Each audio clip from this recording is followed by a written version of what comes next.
Hello, everyone. Welcome to this very special episode of Mentally Strong Mums and Relationships. Many of you know that as well as in my own private practice, I do individual counselling and therapy. I'm trauma informed, and I do modalities such as EMDR and internal family systems, which is parts work. All of this is understanding the nervous system as well as trauma, and then attachment theory to be able to have a secure, safe relationship. So, in relationships, they will either be a secure relationship where you feel safe, it's your ride or die, you feel emotionally safe to say and be who you want to be. It's just peaceful and relaxed and predictable and consistent. That's essentially what secure attachment is. Anything other than that is insecure attachment, where it can be hot and cold, or it can feel like constant criticisms, or even on the scale of abuse, neglect, and all of that, right?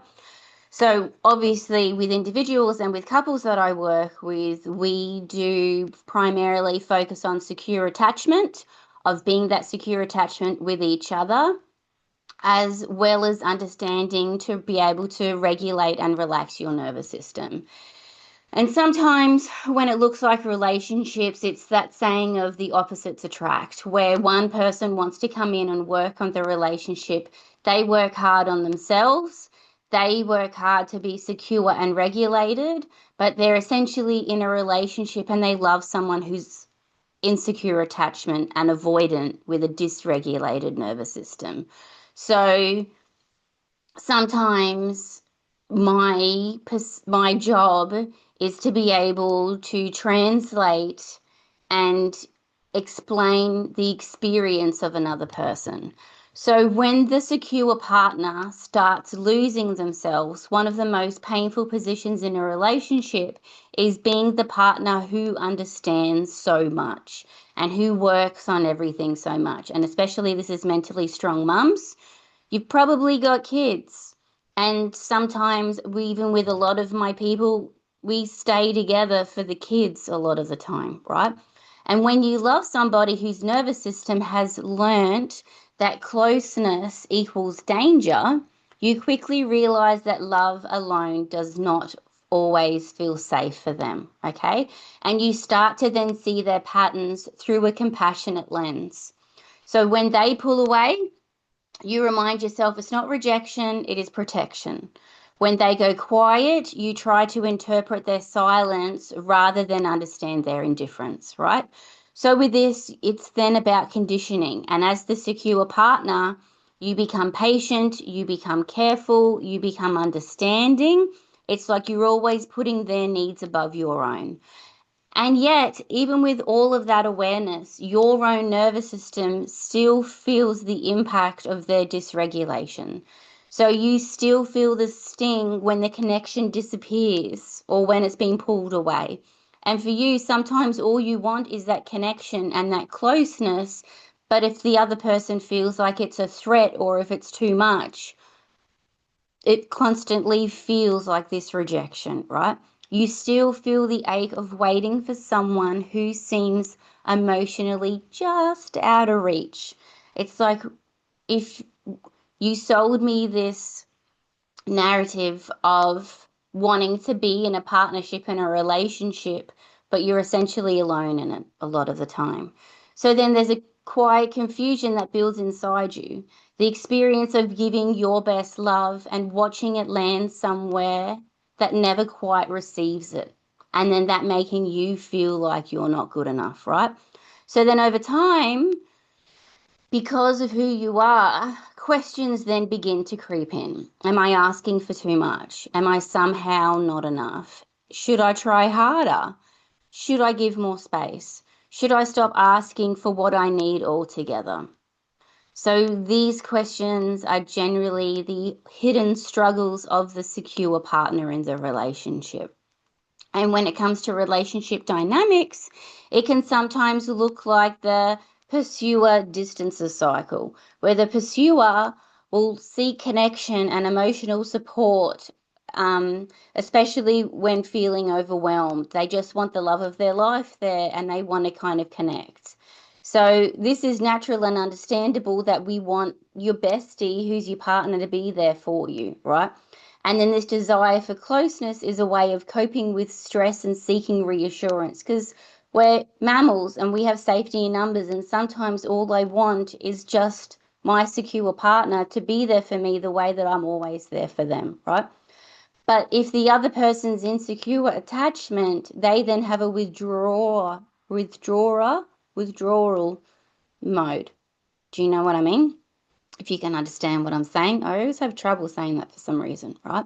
So then when emotions become too much or too intense, or the requests for support feel too overwhelming, or like too much pressure, um, anxiety, all of whatever it is, their instincts, instead of to come together to nurture that person or to connect with that person, will step back and completely avoid, because they don't want conflict. They don't want to do anything wrong.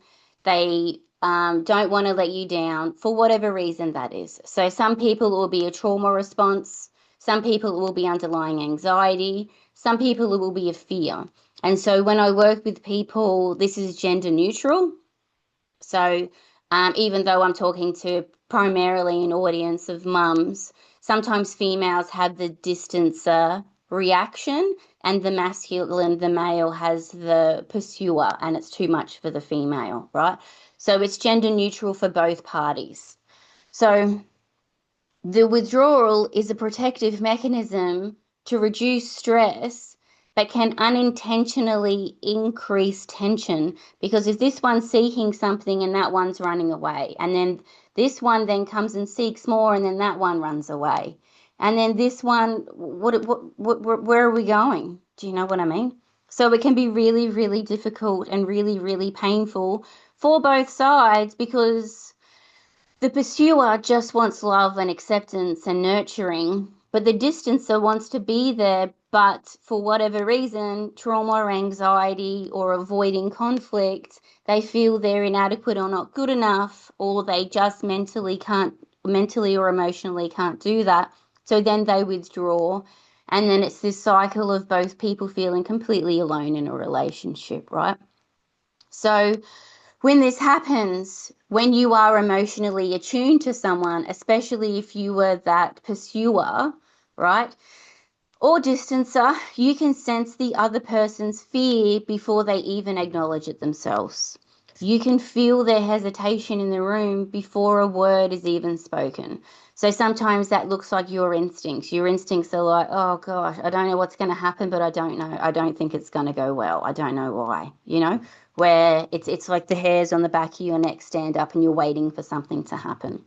Your empathy allows you to hold their pain with compassion.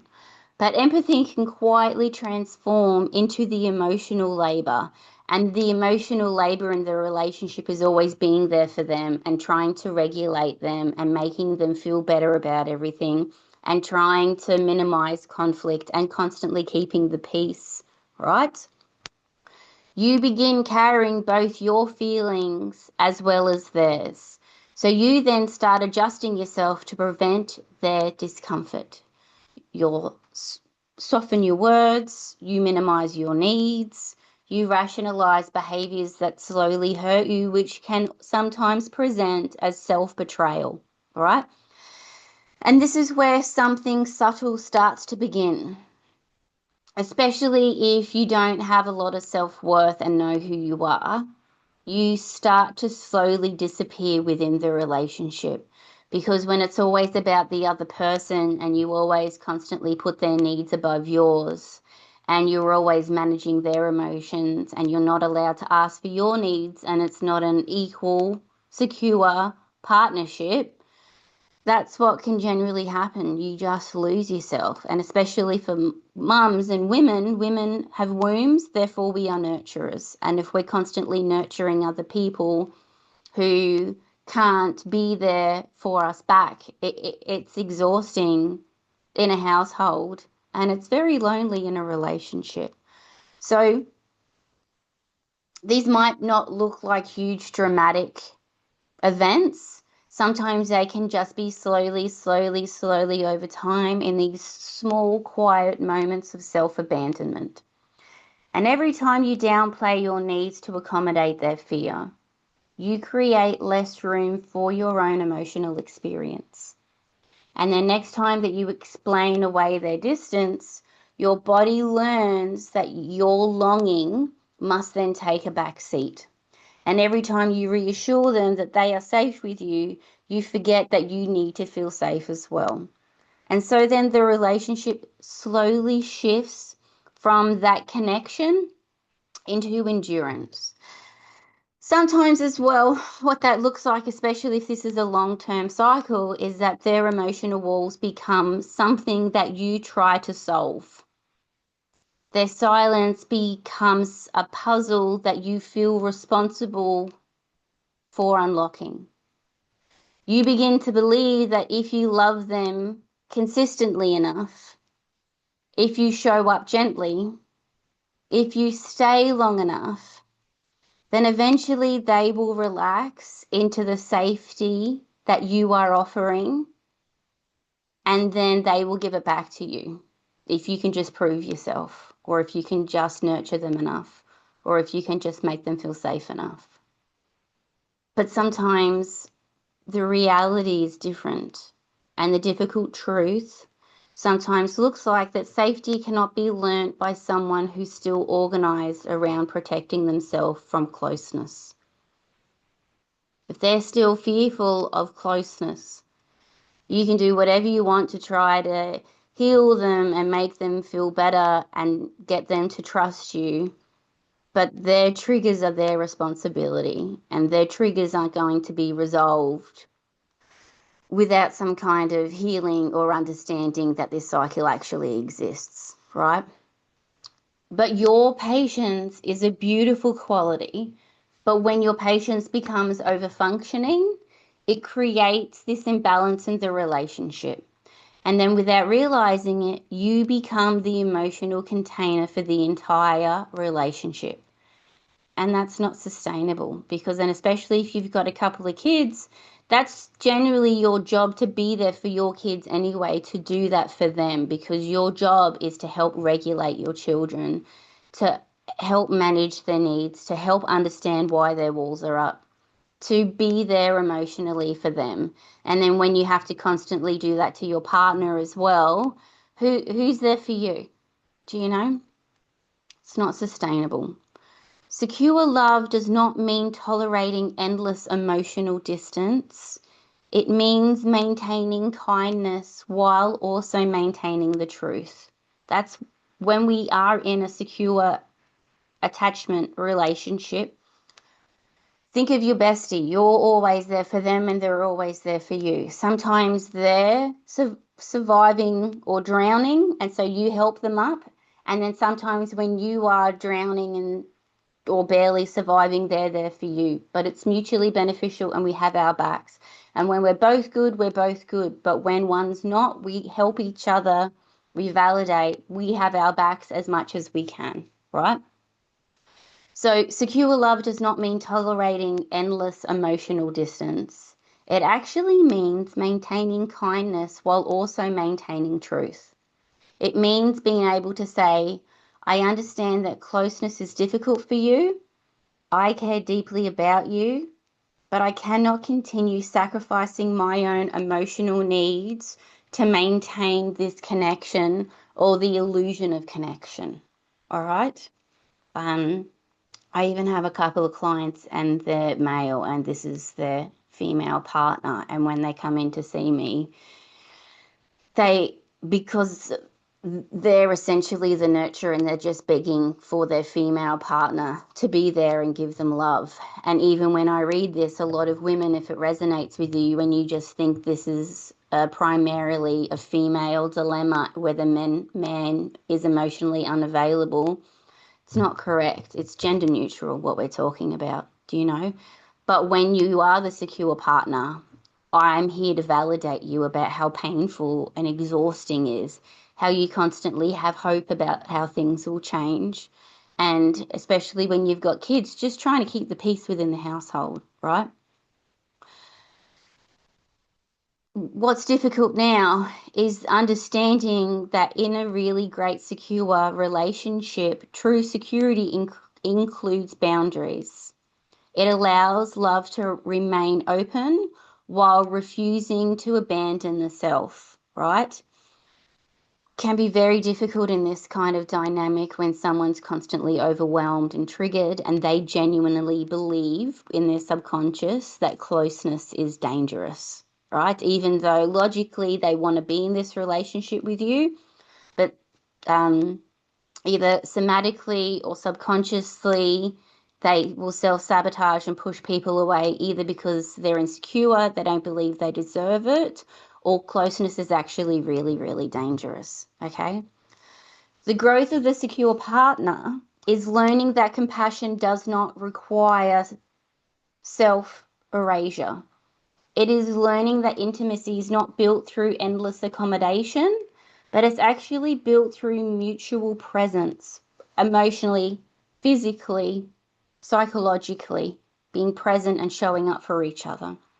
It's remembering that your aliveness and your needs and your voice and your longing is not an inconvenience. They're essential parts of a healthy relationship, that both parts are equal and we both have a say and both of our needs are valid and we both want love. Even if we want love and connection in two completely opposite ways, they're both still wanting a healthy relationship and they're both valid. Because when empathy turns into caretaking, the relationship moves away from intimacy. And there's always that saying that if I feel like I'm your mother, not your lover, then I don't want to do anything in the bedroom with you because I feel like I'm your mother. I feel like I'm your caretaker, right? And caretaking is not the same as love. I want to be a partner and I want to be essentially in that honeymoon phase, the girlfriend where we can both be there and you care about me and we listen to each other, we support each other. It's fun and spontaneous. It's easy. It's light. Do you know? And with all of this, there is an interesting paradox. When the secure partner begins to honor their own needs again, so just say they've been coming to therapy, build themselves they understand that this cycle exists, something important happens. Sometimes the avoidant partner is then suddenly faced with a relationship dynamic they may have never experienced before. Someone who cares deeply but does not abandon themselves to maintain connection. So for some people, this becomes the moment where real healing can happen, where they encounter a relationship where love and self-respect exist side by side, okay? And so for others, the same moment will activate their defenses. They might experience your boundaries as pressure, and they think that your boundaries are vindictive when they're not. They may think that your boundaries are a challenge or a sign of disrespect, right? They then, if you're brave enough to then starting to ask for your needs and there's a shift, they may then label your needs as demanding or intense or unreasonable, okay? Either way, something important has happened because you've stopped trying to become their healer. You've tried to stop figuring out their walls and being there for them. And you have stopped being their caretaker because in a healthy, mutually beneficial relationship, it needs to be beneficial for both people, not just for one, right? And if you have started returning home to yourself and being authentic to who you are and you remembering who you are, because love that requires you to shrink is not love. Love that asks you to silence your voice is not love. Love that confuses empathy with self-sacrifice, it's not love. Healthy love grows when both the nervous systems matter, both people matter, both needs matter. When two separate people can remain themselves while staying connected. This is where real safety lies, okay? And I just want to, before we go, I'm just going to share this here with you, which is very important. I gave it to someone the other day. actually. And this is sometimes what it looks like with the, let me just, here we go. So sometimes what the patterns look like is that when they're angry, you would de-escalate them. When they were anxious, you would constantly reassure them. When they were defensive, you would keep explaining yourself. When they would withdraw, you would constantly try to meet their needs and repair the connection, right?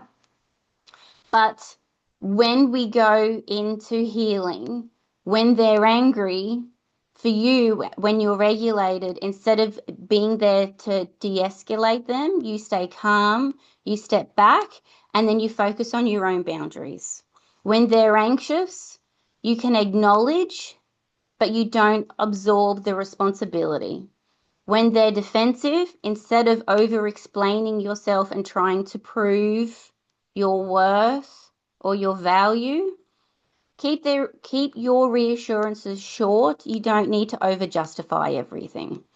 And if they then withdraw, instead of you feeling like you panic and you want to repair the connection, just allow the space. You don't have to chase the resolution immediately. Okay? So these are little things to help understand and give you permission to help, if you're the secure partner, to help understand and redefine your relationship. Okay? This isn't about ultimatums or making the other person feel bad or blaming them or blaming you. Everything that we've been spoken to today, I've actually been seeing this as a reoccurring thing for the past 2 weeks with clients, individuals and couples. And this is essentially for them so that sometimes when I have a session with them, it's all too much and too overwhelming. So at least if I can do a podcast summary of these relationship dynamics, they can listen to it so it can sink in. But most importantly, look at everything with curiosity.